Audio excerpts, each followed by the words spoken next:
All right, Stephen Ruiz, former coworker, beloved friend, and Seth Galina, just a beloved friend. Never worked with him. He is the insights lead at Pro Football Focus. Ruiz is a staff writer at The Ringer. Insights lead is a big job. It reminds me, Seth, of the time that Rob Hennigan got fired from the Magic, and the Thunder hired him like the next day, and his title was Director of Insight and Foresight.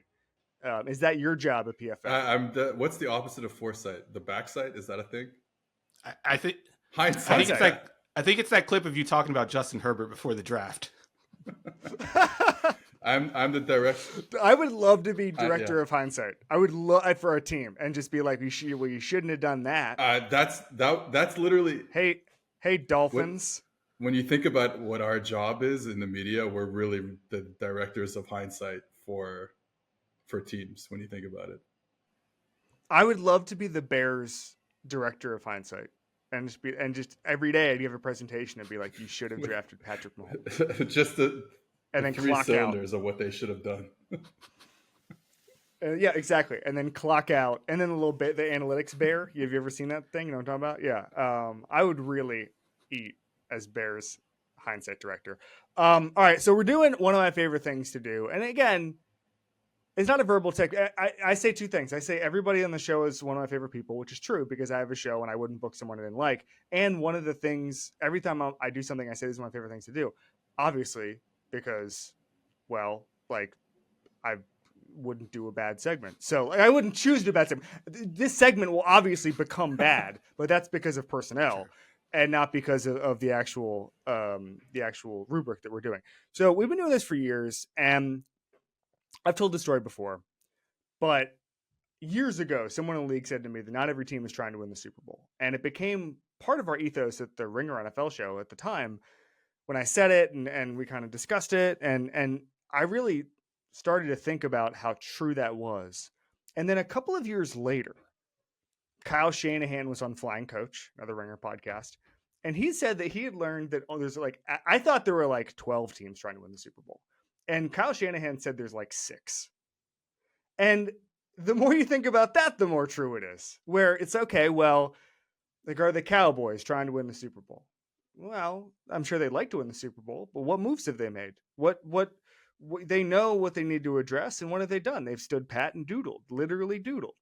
And so then you start to think about what teams, I mean, like, I think there's some teams that are completely comfortable, and it changes in a given year. I think at some teams we'll get to the NFC title game, the AFC title game. It's okay. We're going to trade for 2 guys. We're going to pay a ton in cash this year. We're going to take this cap hit, whatever it is. We're going to get 4 more quality control guys. We're going to upgrade the weight room. And it's funny because it changes so much. Someone had told me years ago, like, the Chiefs, be careful here. The Chiefs are not what we think of as like a model organization. Had not been. Just look at the track record of the Chiefs. But then Mahomes comes and you're kind of bullied into becoming a model organization. Because it's like you actually can't beat the Chargers. You can't have the doctor accidentally injecting you in different areas of the body wrongly when you have Patrick Mahomes. Because people are going to notice. And so it all changes. And so what we're doing here is how many teams can win the Super Bowl, realistic paths. The undertone to that being how many teams are trying to win the Super Bowl, but that's a separate discussion we can kind of get into on a case-by-case basis. But how many teams can win the Super Bowl? Like a realistic path. I'm talking about like Kurt Warner with the 99 Rams where it's like, okay, this is a miracle. We're talking about we would sit here and go, yeah, that makes sense if the team won the Super Bowl. We're going to go division by division. I love this exercise. Let's start with the AFC East. I have 3 teams. Stephen Ruiz, how many do you have? 3 teams that can win the Super Bowl from the AFC East. I have 2. That's right. 2. You want to hear the 2? No, I want to hear how many Seth has. I also have 2. I just want to say this before we really start, that we did this last year, and I had a lot of teams because I was like, there's, you know, let's say for 15 teams, there's this like kind of path. And Steven had a much lower amount of teams, and I've kind of become Steven Ruiz pilled recently. Steven listed like one team it was last just year. The Chiefs. It was the Kansas City Chiefs. Because it's like I've just decided that I'm going to be a little more stringent this year, and so I also have 2 teams from the AFC East. This is why you got that promotion. This is why you got that new title. That's the director of insight, and I'm the director of hindsight. So I'm going to guess that year 2 are the Bills and the Dolphins. Am I wrong? You are wrong. You are very No. wrong. Are you guys both Bills and Yes, Jets? the Jets and the Bills. Okay. Let's go through that. We know what the Bill does anyone have anything to say about the Bills other than Josh Allen? Yeah, I still believe Josh Allen can carry this team. And I don't think the roster is like as bad as people want to believe with all the kind of departures. I think it's not terrible. I think Keon Coleman has to be a pretty good player right away, but besides that, it's not terrible. I'll say this about Keon Coleman. He did a lot of good things. He's a good athlete. We let a viral video talk us into like a second round pick as a key difference maker. Like it was like, okay, Keon Coleman can do things. Then it turns out he's got a great personality, and it's like Keon Coleman, like rookie of the year incoming. It's like, whoa, hold on. He was just second round pick like 4 days ago. By the way, I just want to say this: in the rookie of the year incoming, like huge season incoming, I've noticed this. The last sentence on every aggregator account's tweets are the wildest thing I've ever seen in my life. Like it'll always be like, wow, like this guy's hitting the gym. And a guy you've like barely heard of, and it'll be like monster season incoming. And it's all like, caps. What? So I feel like Keon Coleman has tapped. Yeah. I feel like Keon Coleman has tapped into that a little bit, just with his virality. I agree with this. I said this on Mina's pod when I was on it a couple weeks ago. I feel like I've bought in too, and I usually don't fall for that type of thing. If you would have sold me Keon Coleman's like scouting report from what I've gathered, because I did not grind any Florida State offensive film, I will say that right now. I would hate this receiving prospect, but then I saw the videos and I'm on board. I think, and to a lesser degree, I think CJ Stroud is experiencing the same boon because he's done this like media tour with Micah Parsons, and he's come off as really likable. Yes. And I think we've elevated. Oh no, now he might be the second best quarterback in the NFL. He might be the third best, not like sixth or seventh. So I think it's the same phenomenon. How come Micah Parsons isn't getting? Because he's already the best defender in the league. He seems to. No, but he seems to actually be going the other way with every single media appearance he does. All right, I want to debate the Jets here. Just talk to me like I'm 5, fellas. We already talked to you The like defense, you're 5. The defense is really good. It has the capability to be. I mean, the Browns were a different bucket last year because as far as getting offenses off the field and stuff, they were historic. The Jets can be the best defense in football. They really can. And I know it's less sticky year to year, but like they had the talent, they bring back their DC, defensive head coach. The offense has one path, and it's very simple, and I don't think it's unrealistic in the context of what we're talking about. Like a little later on, I'm going to name the Colts, okay? Because Anthony Richardson can have a breakout and then the roster is ready to go, okay? So how could I say, well, all we need is an Anthony Richardson breakout for them to win the Super Bowl, and not say that the guy who was a 2-time MVP recently, or multi-time MVP, but had 2 consecutive MVPs 2 years ago, obviously was not very good in 2022, hurt in 2023. But for him, and I understand being 40 and an Achilles, that's tough, and I'm not betting on it. I'm just saying it doesn't take much for him to play well and for that team to be really, really, really good. I mean, I think we saw it 2 years ago. Like that's the level of play he needs to get, or I guess it's 3 years now. The last MVP season. The one concern is the tape from his last season in Green Bay. And I think you could chalk a lot of that up to him being a little banged up. Like he wasn't hurt where he missed games, but he did have lower body injuries. And the concern and the thumb, and the concern was, whoa, he's not moving as well as he did. He's not getting outside of the pocket with as much urgency as he once did. The arm talent isn't there on the run. Yeah. I think you can explain those things away with the injuries. And if he's healthy, if he's fully healthy, and that's what this is contingent on. And then if Mike Williams is fully healthy, because I think both of those things need to happen. Plus the offensive line isn't a bottom 10 offensive line. Yeah, the offensive line has a lot of questions too with the health, but they in the draft they at least have a right. And if it's plan. just at least normal, I think they have more depth this year. Obviously, they attacked the offensive line in free agency. I don't know if I'm the biggest fan of attacking the offensive line by getting the worst parts of the Baltimore offensive line, but I do think they've gotten to a point where they might not be a bottom 10 offensive line, and if they're not getting bottom 5 quarterback play and they're getting top 5 defensive play, that's typically a recipe for a team that can go on a run to the Super Bowl. And once you get there, I think you can win it. Then let's get into the Dolphins here.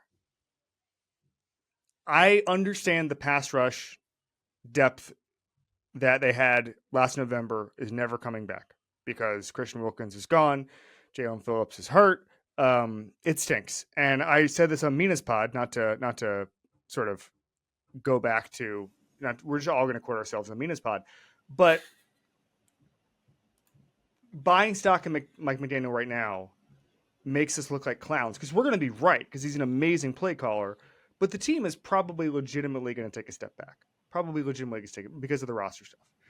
But the way he designs this offense, the numbers Tua's put up against zone, against man, like it's a little, especially 2 years ago, it's a little Purdy-esque in the sense that like every split he's very, very high or near the top. And that's a funny thing. Like you're always like, I'll be like, oh, what about this coverage? And it's like, nope, Brock Purdy's number one.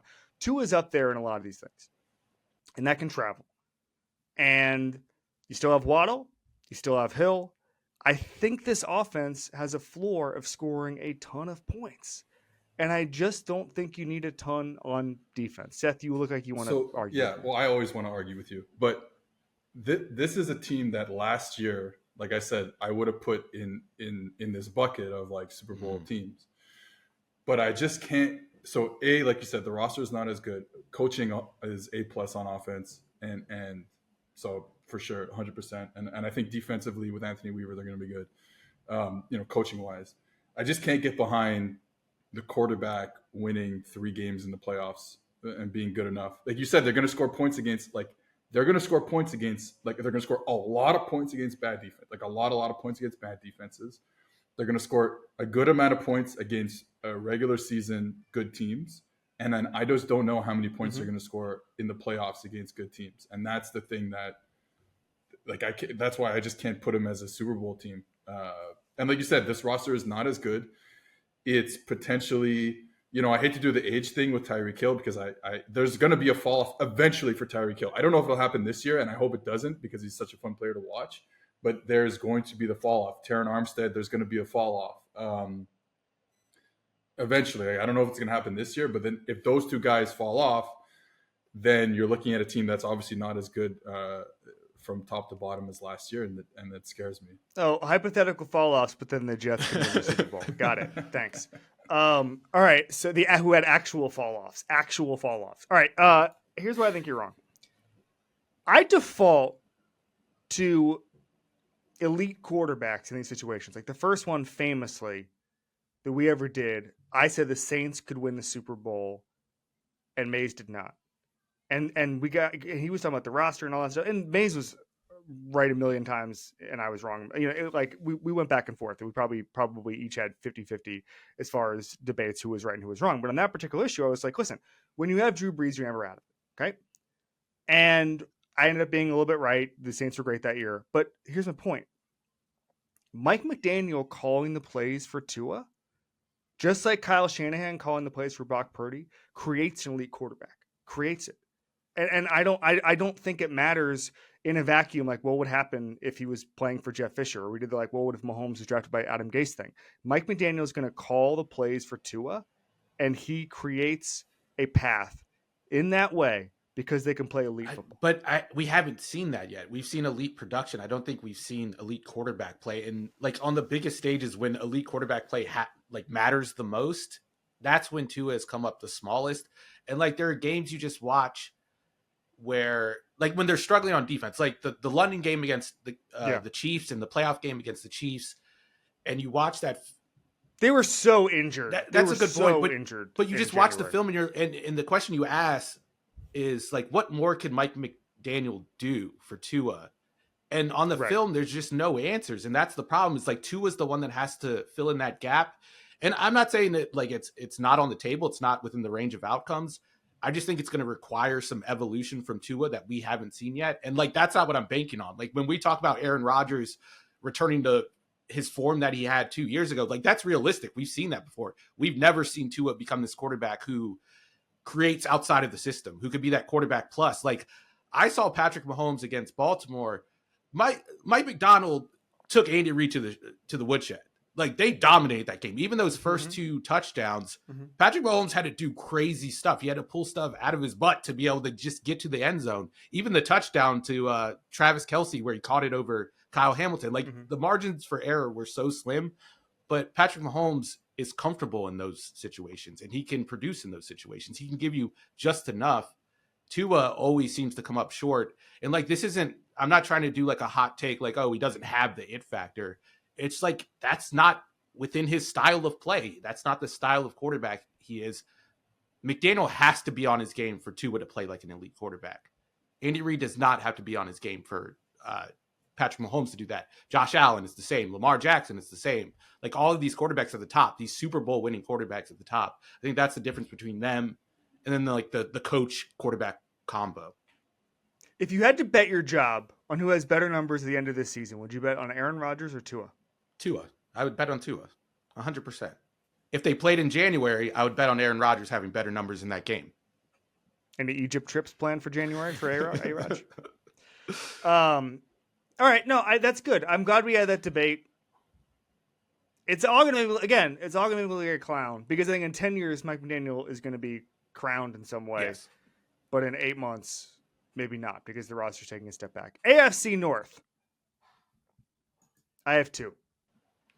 I also have 2. Same. I have the obvious 2. Yeah, it's obvious, this one. Did you guys think at all about the Browns because of their defense? No, they had like, so what I did was I tiered all the teams in the league, and my top tier, there are 3 teams, and these are the teams that I was like, I expect one of these teams to win the Super Bowl. The next tier was like, I don't think they're going to win the Super Bowl, but if I was a fan of one of these teams, I would absolutely think they're going to win the Super Bowl. And then my third tier was like, they might win a playoff game, but that's it. And that's where I got the Browns. And it's because of the quarterback play. And it also, like, the defense kind of fell off last year, and like a Jim Schwartz defense year to year, like, we know defensive performance is volatile. I think there are enough question marks to like even pick against them making the playoffs. So like the Super Bowl is just too big of a step for me. So for me, first of all, Deshaun Watson led the NFL in inaccurate passes last year. And even all of the things, like, I was around them last year, and it's like, well, he's finally comfortable in the offense. And I know he got hurt or whatever, but like, I still have not seen the proof of concept. The fact that the Browns fans are, every time I make fun of the contract, are like, well, he went 5-1. You shouldn't have to do that with Deshaun Watson. You shouldn't have to do the Kyle Orton thing that Bears fans were doing in 2006. Look at the record, bro. You shouldn't have to do that. There should be numbers and tape that shows you that he's going to be an MVP candidate like he was in Houston. I haven't seen that. Now, there are good throws, and that's all over Twitter. And as every time I make fun of the contract, by the way, I get, oh, well, we'll just restructure. Will you now?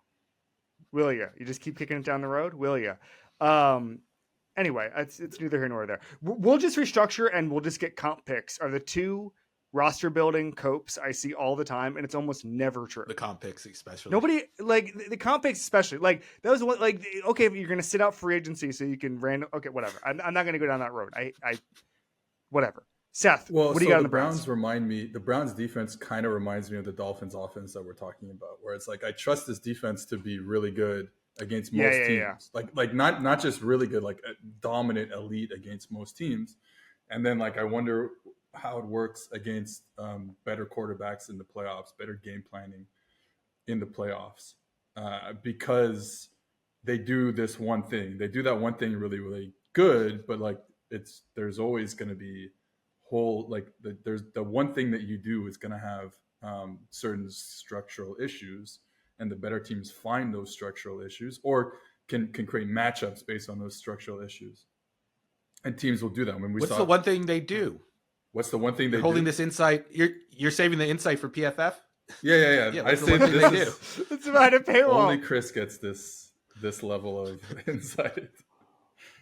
The one thing they do is they get off the ball really. They play up 4 down. They get off the ball really fast. They play with wide edges. They play one eye safety, and they kind of smother tight to routes. They smother you like that, right? And then we saw the Texans just expose them in many different ways. It's like, okay, well, it's like, it's even like one of those things where I believe in the defense to even like like, can you believe in this style of defense to win 3 or 4 games in the playoffs? Like, I can believe in them to win 1 or 2. And again, that's the same Tua argument. Like, I can believe in Tua to win a game in the playoffs, maybe 2. Can you do it again? Can you believe in Jimmy Garoppolo to win 4 games in the playoffs, 3 games in the playoffs?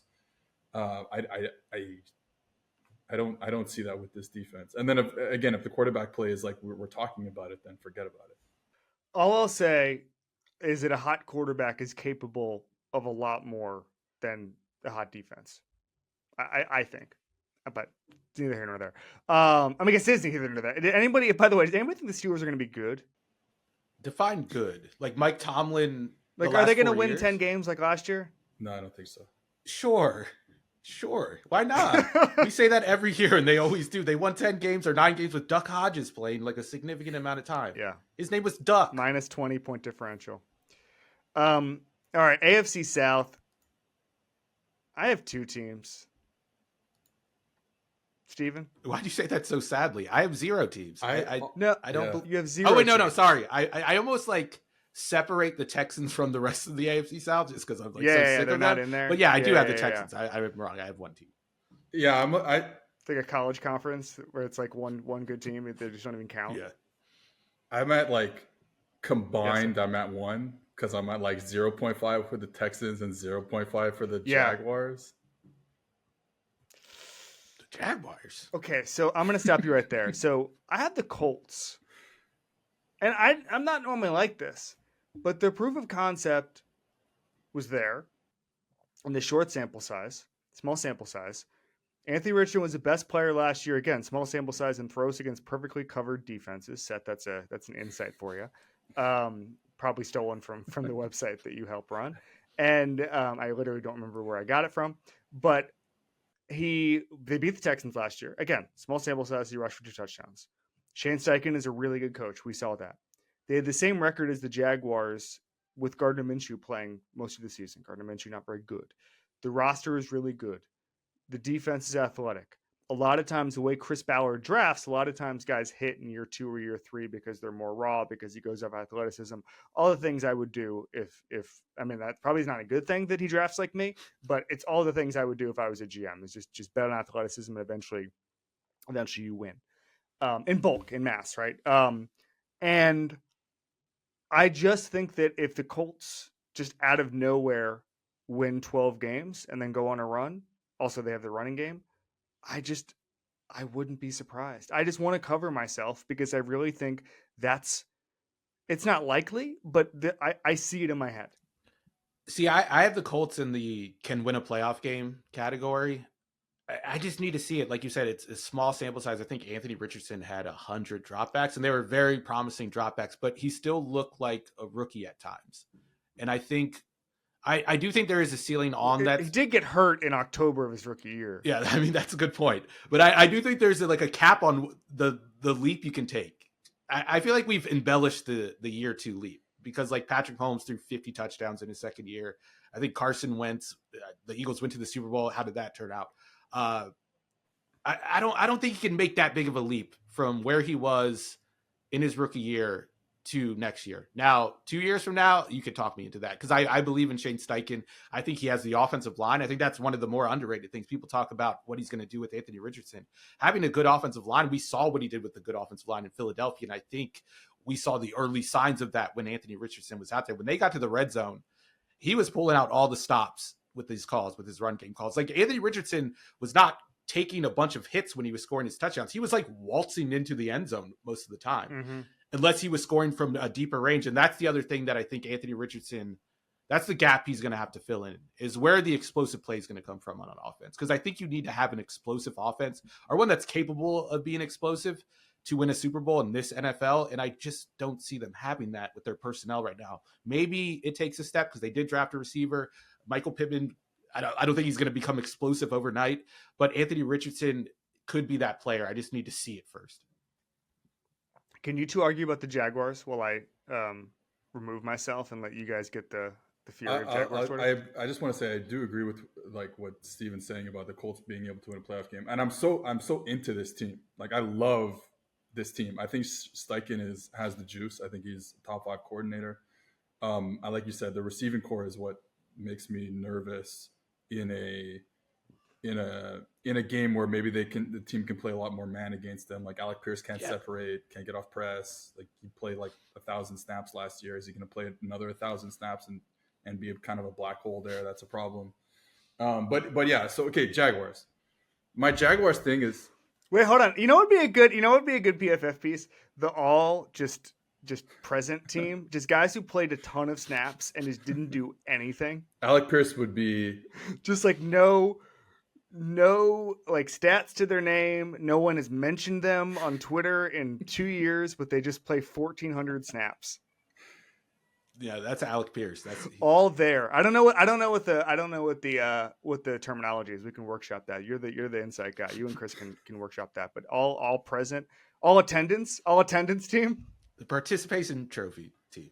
Participation trophy, yes! The all participation trophy team. Just guys who played snaps and just nothing happened. Speaking of participation trophies, like the Colts they hung a banner for, what was it? What was the AFC finalists? So AFC finalists. Maybe Alec Pierce gets a banner, 1,000 snaps played.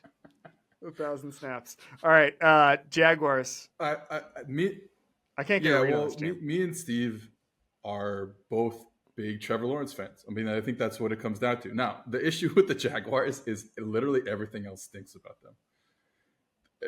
Like from the top down, man. Like this is a team that I'll stick to like on the field, but like when I look at the offense, it's like this is a team that couldn't run the ball on first down, it was like okay at play action.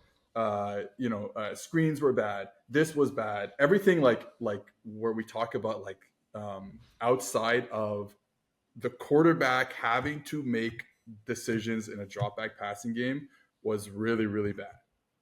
I don't think they're going to be better at that stuff this year. But Trevor Lawrence is, another year of Trevor Lawrence. Like, he's so good that I think, can he make up for it enough? Like, I think there's a realistic world where he takes a step to like truly elite quarterback play. And I'm not sure he's even that far from that. Yeah, I would agree with that. Like Kevin, you said, if you have an elite quarterback, you have a chance. And I think there is a chance that Trevor could be elite without like some major evolution in his game. It's just like tightening up a couple things and then having things be better around him. If you ever are feeling down on Trevor Lawrence, just go back and watch him. Like that's whenever I like start to question myself, like, am I just like clinging to pre-draft takes? Like, is Trevor as good as I think he is? I just went back and watched him a couple days ago. The last 3 games, even the games after he got the injury, he looks like a top 5 quarterback. There are little things here and there, like his accuracy is not the best. I think he needs a little more space, or he likes to have a little more space to get a throw off compared to like a Patrick Mahomes who can make a backfoot throw and doesn't need a lot of space around him to do that. I think those are like the nitpicks you can have with this game, but like all the other stuff about him, I think I read that he didn't have the strongest arm this offseason. Like that's insane to me. He checks every box you want in a quarterback. Whenever you hear anyone criticize him, it's never about his individual talent or something in his game that's lacking. It's about the Jaguars. It's about what's lacking with the Jaguars. But I do think there's enough rot there and there's enough lacking with the Jaguars that even if he takes a leap, it's not going to be enough to overcome a team like the Chiefs. Well, I would say, though, when you say people aren't criticizing Trevor Lawrence, people mistakenly are criticizing Trevor Lawrence when really the issues are the rest of this organization. Yeah, organization is the good way to put it. You put a little Canadian spin on that, but organization. It really is. No, you did. You said organization. Yeah. Like when someone's drafting a player for the Canucks, can't wait to have him in an organization. He's so Canadian, he doesn't even realize that he said it. You said organization. He's like, what, you guys are the What, you're the. He was looking at us like we're weird. Organization.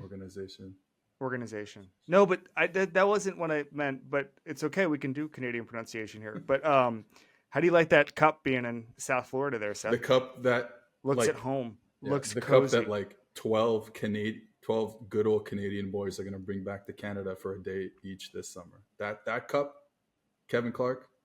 Incredible cope. Incredible cope, Ruiz. All right. So, no, but it really is. Like, I think we forgot collectively, anytime anybody hypes the Jaguars, this is my take, that just a few years ago, they put on clown masks to protest the GM, and the GM is still there, and the GM like seems to have a lot of power and is doing like a lot of roster overhauling.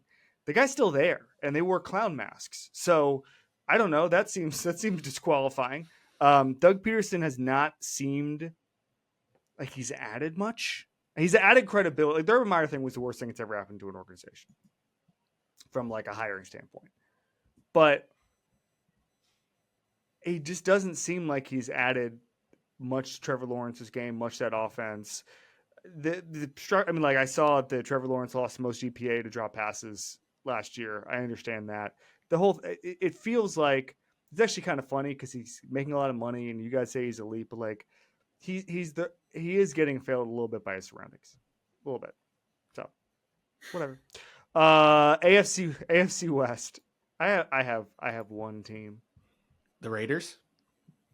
The Raiders. The Denver Broncos. I love Bo Nix. I had the same team. I'm guessing. Hey, Steven.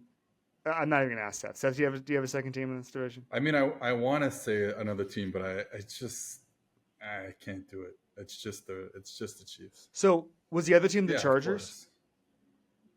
So, Ruiz, did you have Chargers on? Can win a playoff game? Can win a playoff game. Last team in that tier. So we can talk about this for a second.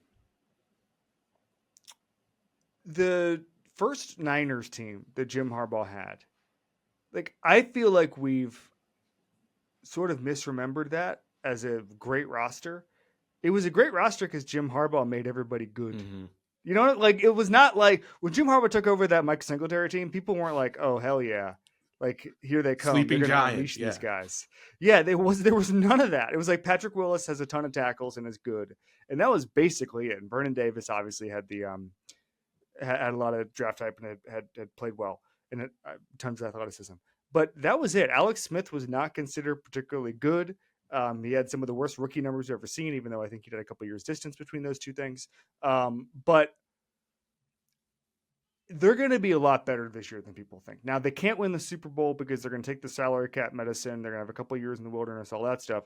I think they're going to be in the Super Bowl pretty quickly. It's just not going to be this year. Yeah, I think people discount the impact a coaching staff can have on, like, the offensive line. I think that's been the issue over the last couple of years, on offense at least, has been the inability to work around a bad offensive line. Like, they've had one of the worst run success rates on first down over the last 2 years. EPA, yards per attempt, all that stuff. They performed poorly there. And I think that spilled over into third down when they couldn't really protect because they were in third and long more often. Teams could pin their ears back and get after them. I think having a Greg Roman offense, I can't believe I'm about to like compliment Greg Roman, is going to solve a lot of those issues. And having Jim Harbaugh there, they're going to take the teeth out of the pass rush. And I think that's going to make Justin Herbert so much better, even though the receiving core around him has gotten younger and worse. And then on the defensive side, like bringing in Jesse Minter. Classic. I just think bringing in Jesse Minter is going to have a big impact. And maybe I'm buying into a scheme boy again. And I made the same mistake with the same exact team a couple years ago. But I've seen that Mike McDonald coaching tree. I've seen what they've done. I've talked to people in that building, the Baltimore. I know what that coaching staff is about and like why they are good. It's not about what they're doing on third down. It's not about their scheme. It's not that they have two safeties back deep. It's the way they teach things. It's the way they organize things. Like, they're going to have a professional defense and they're going to have a professional offense. And I don't think we've been able to say that about them for the last, 10 years. Yeah, I'm on board. The defense was like, and it goes back to this Jaguars thing where whenever, like, I believe Justin Herbert is a top 3 quarterback in the league. And whatever criticism you hear about Justin Herbert is really criticism of this Chargers organization.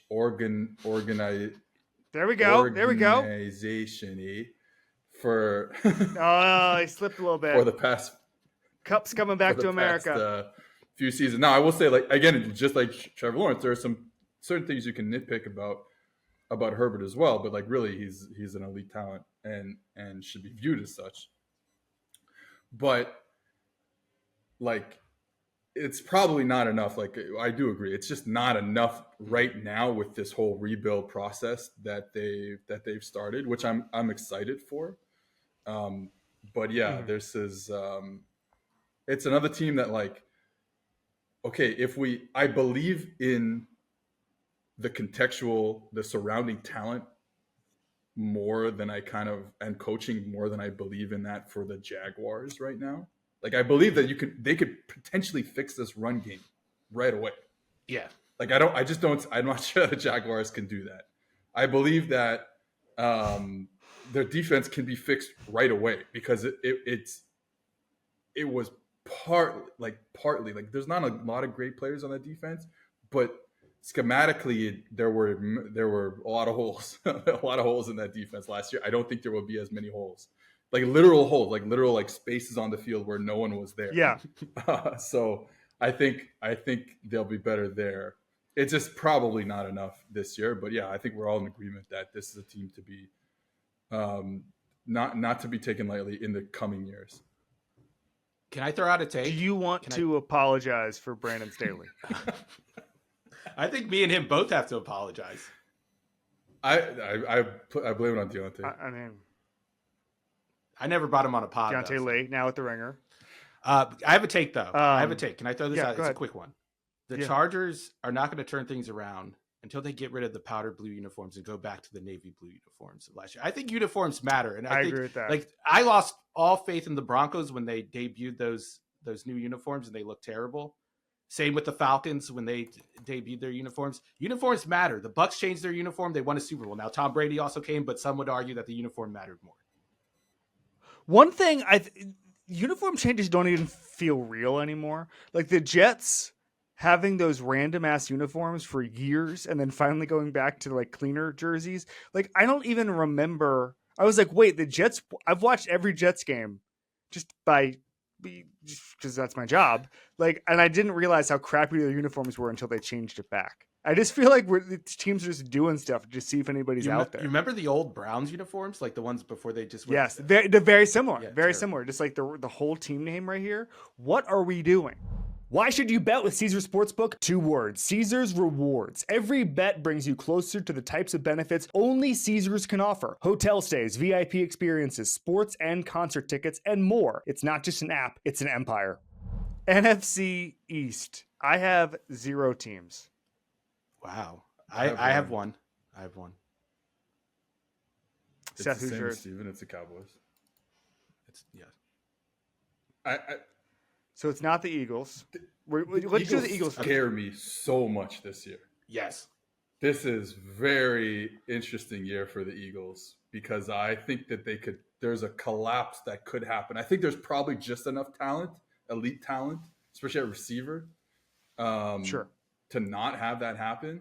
But that defense, we're going to talk about the offense, and that was kind of like by the end of the season, everyone talked about how bad the offense had kind of gotten, but the defense was not good either. And is the defense just going to be better this year? Maybe, new defensive coordinator. They went through the change of defensive coordinator last year. They have a quote unquote veteran defensive coordinator now. It's like, okay, fine. But offensively, I don't believe at all. I don't think this is an offense that suits.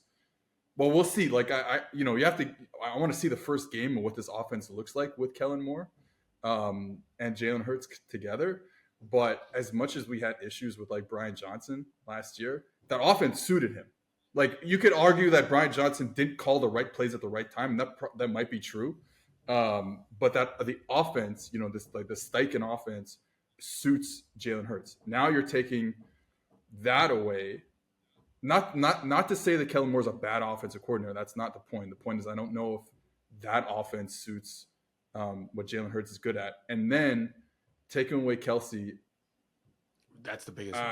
I don't know. I really don't know how good that offensive line is. I think there were times when that offensive line didn't play great last year where that whole offense just collapsed. And I don't love it going into this season. One thing I think is going to help is obviously Jalen Hurts struggled against the blitz last year, especially against cover zero. I think one thing that's going to help is removing the best center of his generation, who's ultra smart and has been involved in every call for over a decade. So I think that is something to consider as far as a point for them. Steve, what were you going to say? I was going to say that like there's this weird phenomenon, and I think it's happening in Los Angeles, where we're just ignoring the fact that the Eagles just lost the best player on their offense and maybe one of the best centers of all time. And like the Rams lost Aaron Donald, and no one's really like bringing it up. Like those are two massive holes that I think are very hard to fill, because both players are not, they just weren't dominant. They were uniquely dominant. And I think Kelsey's impact on this offense is going to be apparent, or the departure of Kelsey is going to be apparent from the get-go, especially with this new complex offense they're bringing. It's there's more volume to it. And I agree with Seth. Like the problem with Brian Johnson's offense last year wasn't the philosophy or how it was structured. It was the sequencing. And that's like what Steichen was really good at. And I think that's why it stood out that they made the change. But the philosophical change, I think it could have disastrous results, especially without a brain at center. Can you guys dive into why Kellen Moore is not a fit for Hurts? Because I know I think that some of the stuff with Kellen Moore and Bob Sturm and Ted Wynn did a great piece on this last summer, where they were like, okay, everyone thinks Justin Herbert's going to get more explosive.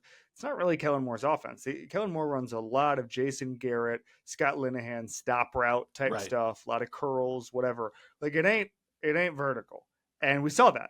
And I'm just wondering why you guys have both alluded to Kellen Moore not being a fit for Jalen Hurts. Like, explain this. I would say that, first of all, Kellen Moore, the style of passes he calls is way different. I just think it requires the quarterback to kind of process things and read things out, go from 1 to 2 to 3 to 4, and like full field reads. And we haven't seen Jalen do that. And maybe it's a thing where he hasn't been asked to do that, and when he is asked to do it, he's going to be great at it. But just even going back to college, he's never played in that style of offense. So that's the first answer, is I think it's a pro style offense. And I think the way that it puts constraints on the defense is totally different. And this is hard to it's kind of hard to compare, just because the Eagles have relied so much on having those two dudes on the outside, having two cover one deterrents on the outside. And that's not really been a thing with Kellen Moore's offense. But like, that's the difference for me, is the structure. Like Kellen Moore is going to condense things. There's going to be big bodies on the field. The offenses we've seen Jalen Hurts in, things are going to be spread out. Route concepts are going to be more simple. He's only going to have to read half the field, and you're relying on the physical talent on the outside to put constraints on the defense. Yeah. And then like, I wonder about their like gun rates.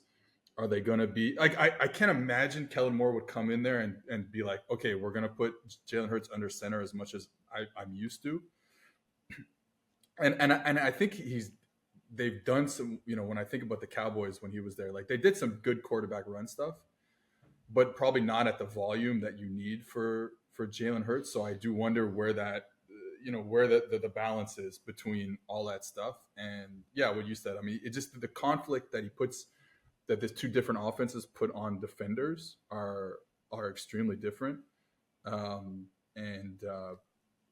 don't know. You trust an NFL offensive coordinator to come in and say, hey, look at this. This is my quarterback. He's a very specific type of quarterback, and I'm going to do this stuff. Like I look at Shane Steichen and Brian Johnson's offense, and I'm like, oh, those are all good stuff. Let me keep doing that. But I don't know. All right. What, Steve? I was going to say the one thing I would be worried about is that Jalen Hurts makes a lot of money and does not get paid like a quarterback we typically have those conversations about. Typically, those quarterbacks allow you to do whatever you want. And we even saw last year, like you said, they kind of dialed back on the quarterback run game.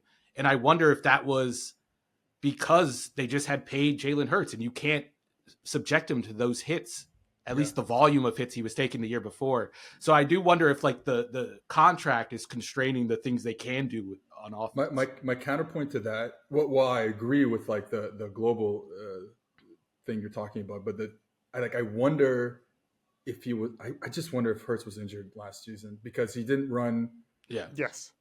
Like I mean, I think they said he was injured, but like more than they let on, because he did not want to take hits. Yes. He didn't have any explosiveness when he was running the football. So I just wonder, like, if he's obviously more healthy, then maybe you get an extra little bit of juice out of those quarterback run stuff that they didn't have last year, that they had in the Steichen year. So I don't know. All right. Cowboys, guys, I understand what you're going to say. I picked this team to go to the Super Bowl last year. Mike McCarthy is not good. They didn't make any Well, moves. They don't have a good enough roster. I'm sorry. I'm not happy about that. so I don't the like this one team. move, and it goes back to the Browns defense. The one move they made is going from Dan Quinn to Mike Zimmer. And I think potentially, like, because there's enough talent, especially on the D line, that just like the Browns, they're going to look good against most teams, and they'll be in the playoffs, and they should get a home game in the playoffs. Where I think the difference is that again, Dan Quinn to a certain degree did one thing, and they did it really, really well.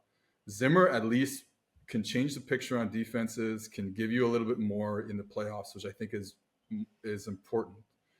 I don't think Quinn was doing that, and that would be my one thing where the defense could be better in the playoffs. Like I don't know if they're going to be like they're going to be great in the regular season just like they were because the players are just the D line's too good, and they're good enough at corner and say like I think they're good enough at some other positions, but they could be better in the playoffs.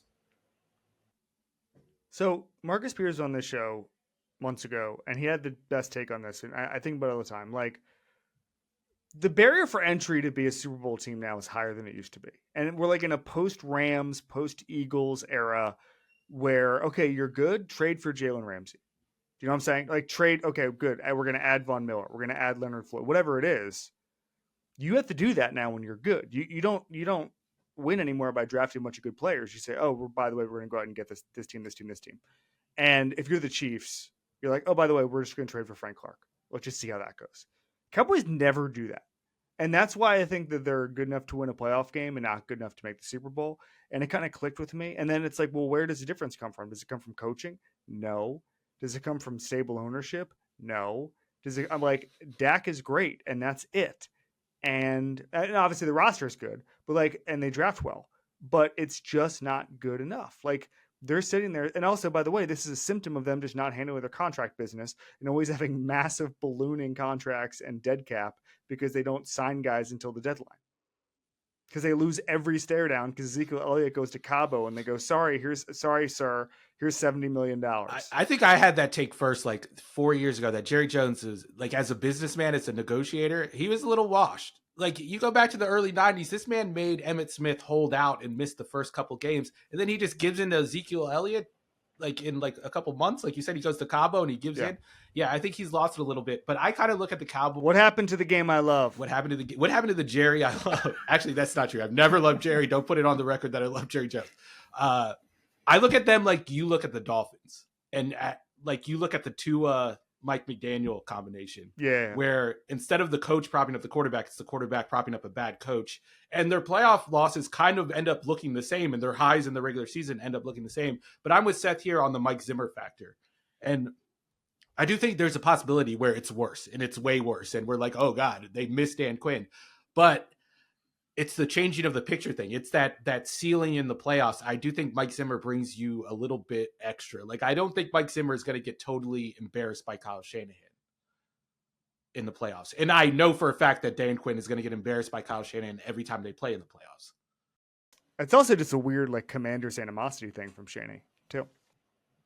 All right, NFC North. I have two teams. Seth? I have 0 teams. Oh, baby. He's got one team. Oh, I love it. Whoa. I love the energy. Whoa. Yeah. Hang on. It's 0.5. No, it's well, 0.5 put a pin in that, really, Steven. Oh, yeah. Instead okay. of rounding up like I did for the Jaguars, I'm rounding down. Yeah, you're rounding down. Ruiz, do you have 2? I had to, but now I want to change my answer. Now I'm emboldened by Seth. No, stop. No, let Seth dig this one. I will say this is the first ever time in me and Steven's relationship where we've not been antagonistic toward each other. We're like completely on the same page with everything. Okay. No, I mean, look, this is a really good. Explain this, Seth. This is a take. The Lions are really good. Like, this is really, really good. And I just don't believe in Jared Goff. Sorry. That's it. That's it. I don't know what else to say. Okay, so yeah, okay.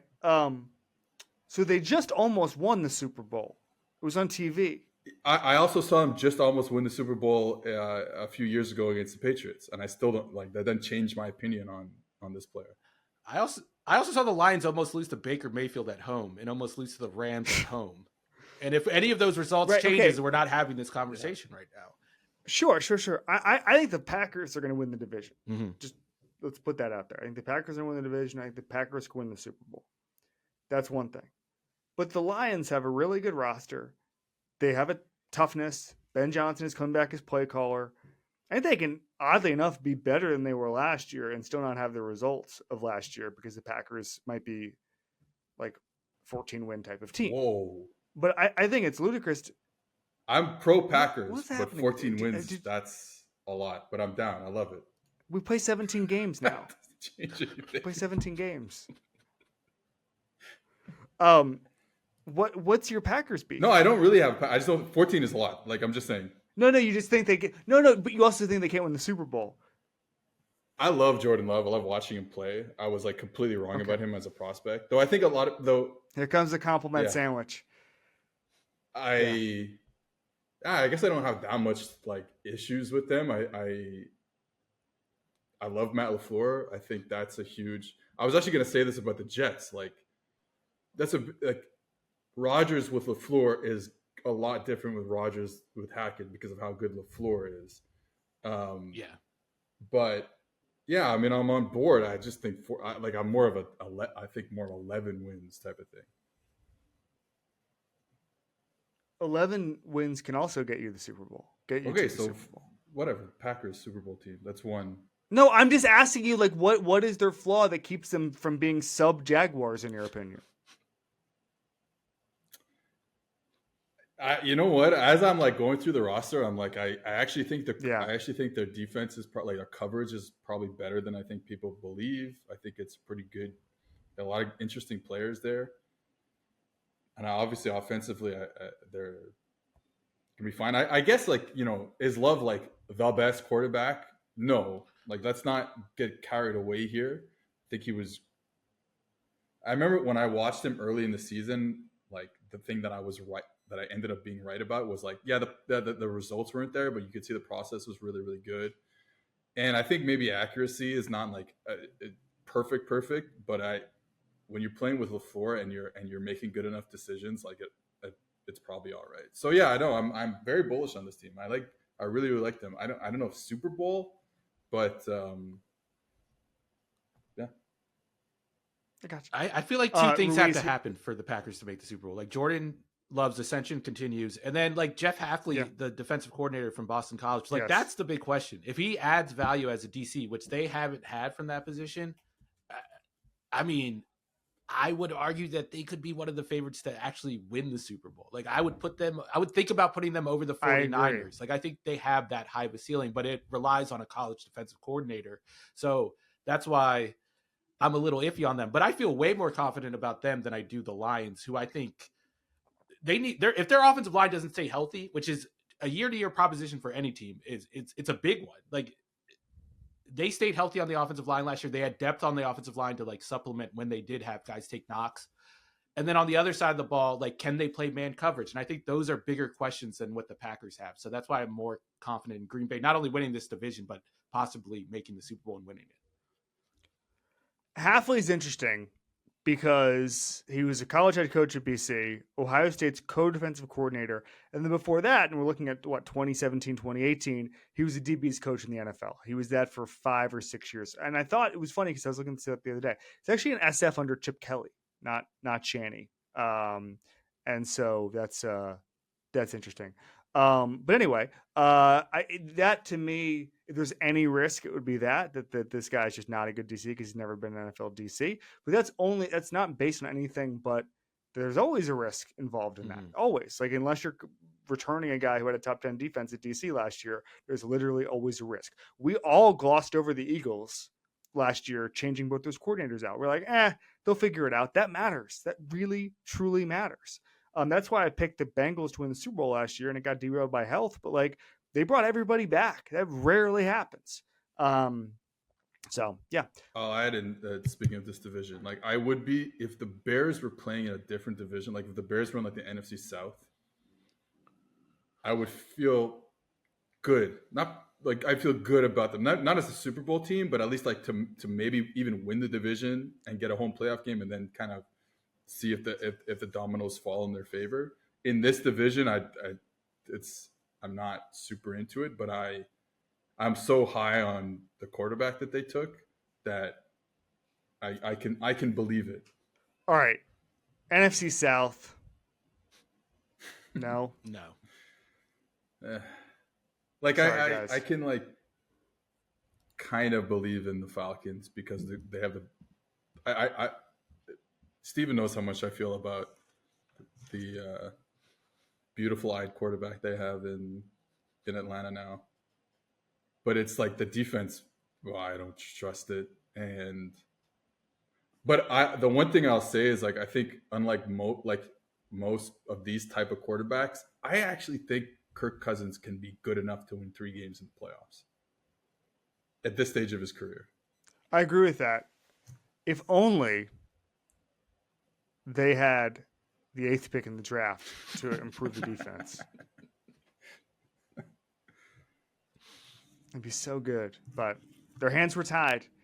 Steven, anything on this division? No, the Falcons are the one team that made my could win a playoff game tier. I'm kind of low on the Bucs. I think they've had more losses than people have taken notice of just because Baker Mayfield resigned. Yes. I don't think that's necessarily an upgrade. I think it probably makes their roster construction around him harder. The Falcons, I mean, I feel like we're overstating the quarterback upgrade. Not that it's not an upgrade, but in terms of being able to win a Super Bowl, like banking on Kirk Cousins coming up big in January is not a road I want to go down.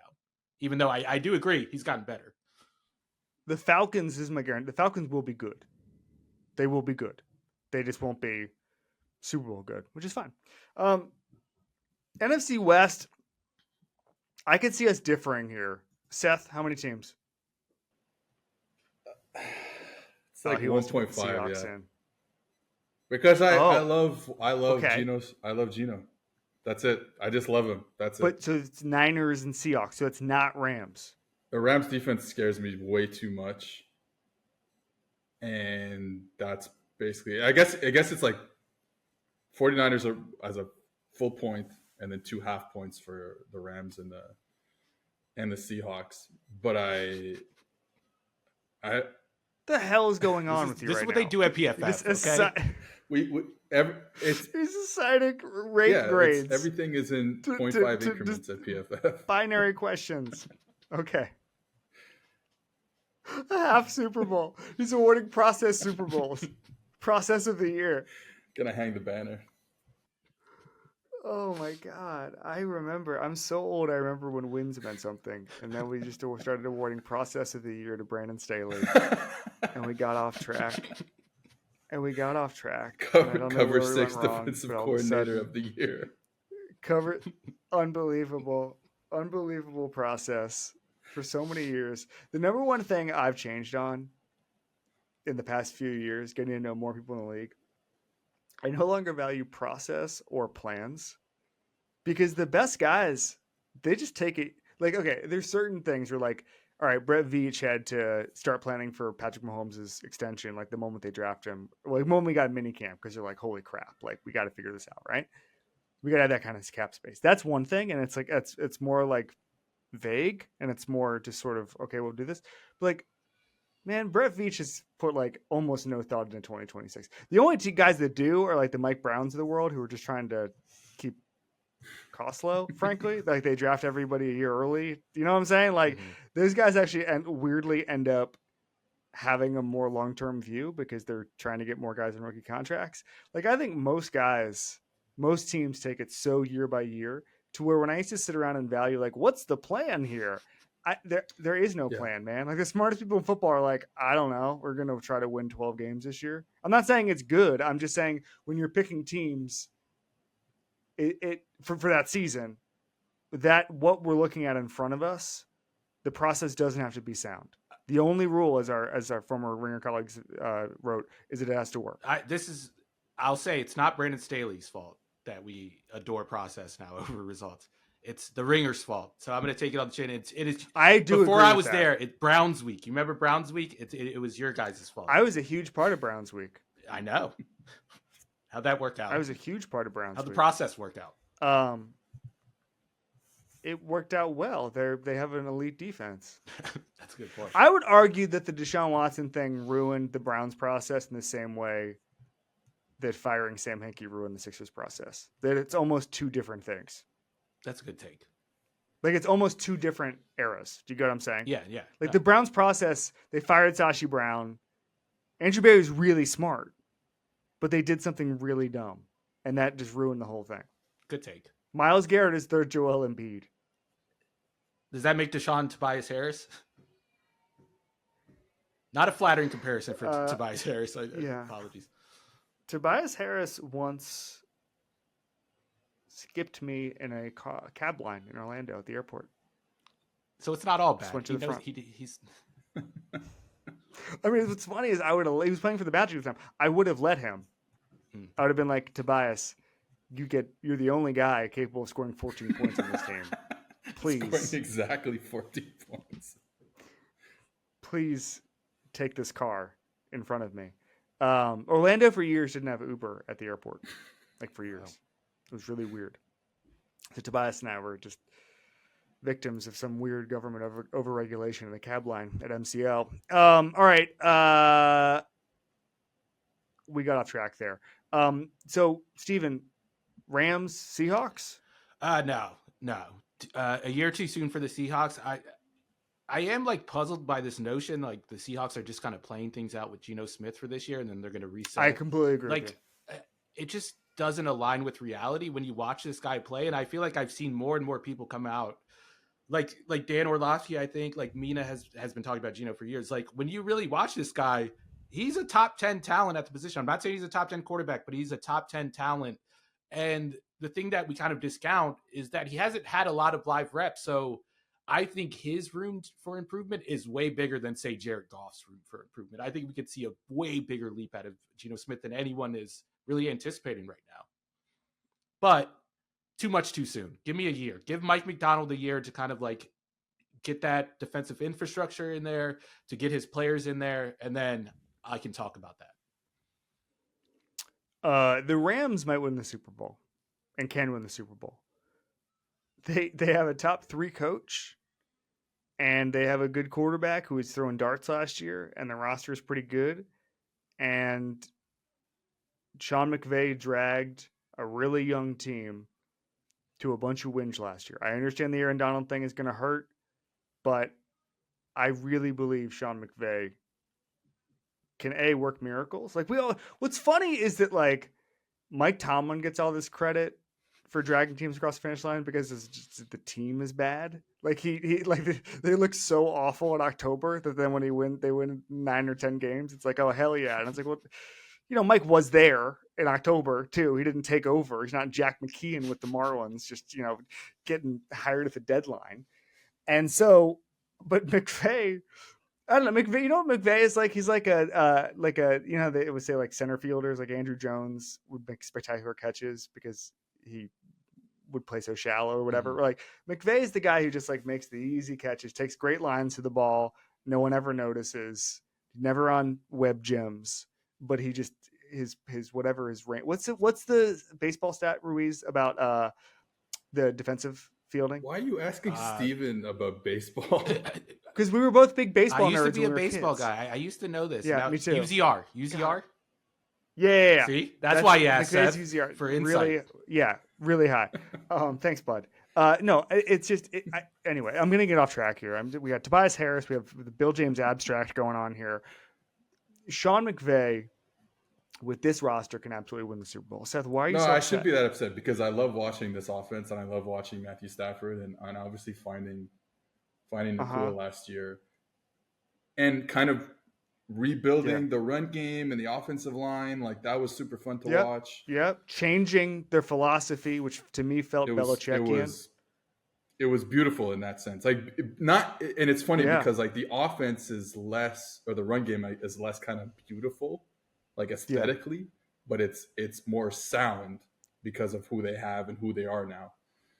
As this defense, like Steven said it, like Aaron Donald changes math for offenses. you have to double him. Even last year, you have to double him. Sometimes triple him. Are we going to get the same play out of people next to him, linebackers behind him, without a dominant player there? And like you said, uniquely dominant. That scares me. I don't know. I don't love a lot of the pieces on defense. I mean, like it's cool. Like the picks, Fisk and Verse, like I like them, but like, are they going to come in and be dominant players right away that they probably need on the D line? I'm not sure about that. But Stafford is a guy who can win 3 straight playoff games. I think we've seen it. So I'll give you that. Oh yeah, you'll give me that Matt Stafford, who won a Super Bowl 2 years ago, is capable of winning another Super Bowl. Because you didn't give me that with the Lions. Well, with you what give me Super with Bowl Jared winning Goff. You're quarterback? like, no, Jared Goff, that's a literal impossibility. With which Super Bowl winning quarterback on that roster? With the Lions? No, Jared Goff. No, I meant like Jared Goff has been very close to. He was very close to making the last Super Bowl. Very close to winning a Super Bowl. Like if Jason McCourty doesn't scream through the field in like record time, it's a very different game. And then Seth Galina can't lead the Lions out. Or Jared Goff throws it sooner than 3 seconds, and the guy's standing wide open downfield. Yeah, maybe the results change. Good point. You know what that throw is a little bit like? It's like in Madden where you're just looking at the options and there's just a guy just wide open that you don't even notice, and because it's not one of your reads, and like, what the hell? Okay, I'll throw that, and then it's always late and it always gets batted down. That's literally what happened. All right, boys, what a run! We figured it out. Nobody for the Cardinals? Oh, I'm so high in the Cardinals this year. They're not going to win the Super Bowl, but I am so high on them winning, like at least over their win total from Vegas. So just to be clear, not high on the Packers, super high on Jonathan Gannon and the Cardinals. Boys, it's been fun. Steven Ruiz, where can we find you? The Ringer. You can find my quarterback rankings there. The Ringer. Quarterback. When do those start up again? Next month, next August, or next month. August. You doing any camps? Yeah, I'm going to Indianapolis. I'm going to everyone's favorite team on this pod, and then some other teams. I haven't figured that out. Baltimore, Washington, probably Pittsburgh. Me too. Seth, Director of Insight and Foresight at PFF. You can find him at pff.com. I was using Solax PFF for years.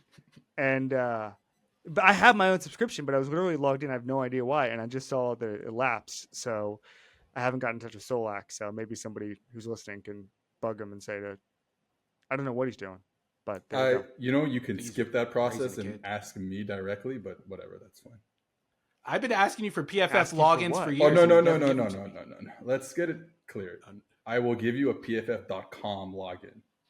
It's like me giving candy. Like I don't care. I should say that out loud. I don't even know what that is. What is the PFF.com get me? The PFF.com gets you all our articles and the advanced stats. Oh, okay. Cool. So it's worth it. Whoa, wait a minute here. You get, let me type this in. PFF. What do you get on PFF.com? Where do you think? No, I don't mean worthless. I just mean I think I already get that. Yeah. I think I already have it. Well, he wants the ultimate. In many forms. No. I need ultimate. No. All right, guys, this has been great. Talk to you soon, pals.